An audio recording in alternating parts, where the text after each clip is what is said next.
Alright, video. We're gonna be talking about the transition of my boy Johnny through Saints Row 1 and Saints Row 2. Right? Okay. So this just something that I want to get into. I was like, bro, did Johnny ever really do much in Saints Row 1? Like, let's be real. Like, if we gonna be honest, all Johnny did in Saints Row 1 was run his mouth.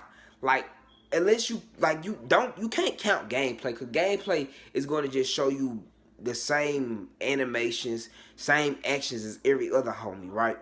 But if we talking about like cutscenes actually being canon to the story, we never seen Johnny really do nothing. Like, honestly, like all he did was talk and talk, but we never seen any action that nigga was about.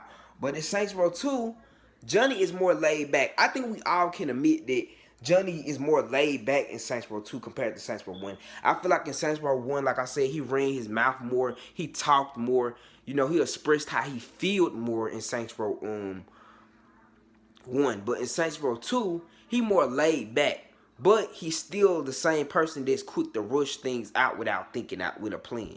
And he's still a hothead. You know what I'm saying?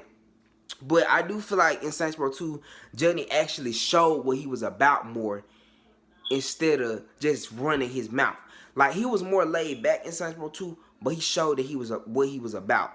In Saints Row 1, all he did was just run his mouth, never show what he was about. The only thing that Johnny did in Saints Row 1 was get shot, nigga. Like, bro, he styled Big Tony. This nigga get shot in the leg. Like, I'm talking about these niggas like I really know these niggas, but it's funny though, cause like this nigga go get shot and then he go stab Tony in the leg. This nigga get tied up and then they take this nigga like, bro, Johnny, bro, Johnny, I don't know, bro. Like, you know what I'm saying? But in Saints Row 2, he showed what he was about. And Johnny really was in Saints Row 2, Johnny really was go be untouchable. The only reason he was touchable in Saints Row 2 was because player distracted him and he got stabbed. That's it.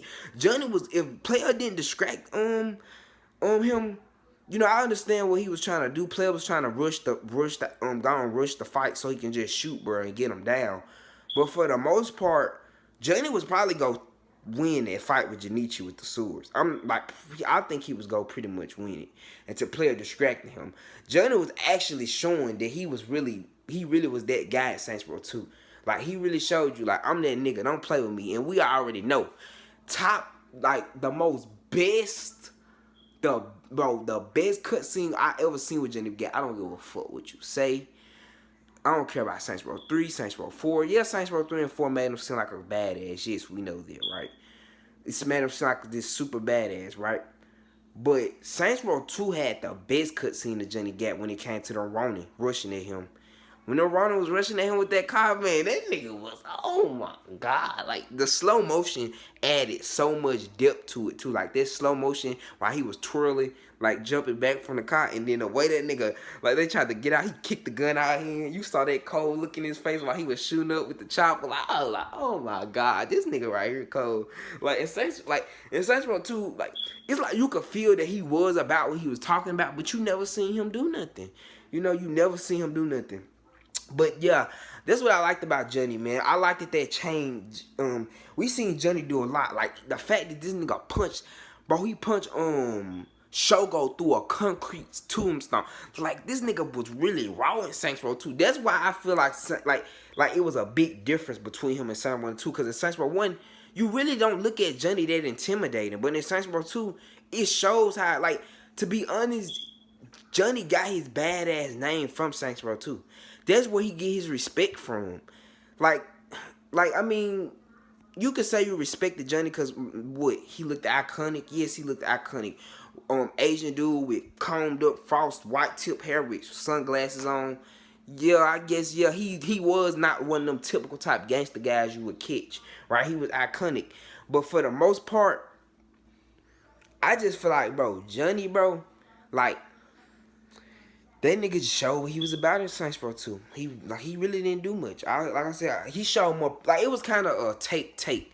Like, it was like, okay, in Saints Row 2, we gonna show more of what Johnny do, but we gonna take more of his personality. Because Johnny will say a couple. It's like in Saints Row 2, he'll say a couple things, then he'll get back quiet. But in Saints Row 1, he'll run his mouth, say he want to do things this way, forget that. But I think it's because of, you know what I'm saying, I don't know, bro. Maybe it was just the fact that, like, you know, in Saints Row 2, he was kind of an underdog to Julius and all them, and he didn't want to listen to Dix, and he had to listen to Dix because Julius made him listen to Dix. So he was complaining a lot, but in Saints Row 2, he didn't have to complain like that because he wasn't under having to listen to Dix. But yeah, man, how y'all feel about Johnny? Do y'all feel like Saints Row 1 Johnny was better, or Saints Row 2 Johnny was better? I'm out.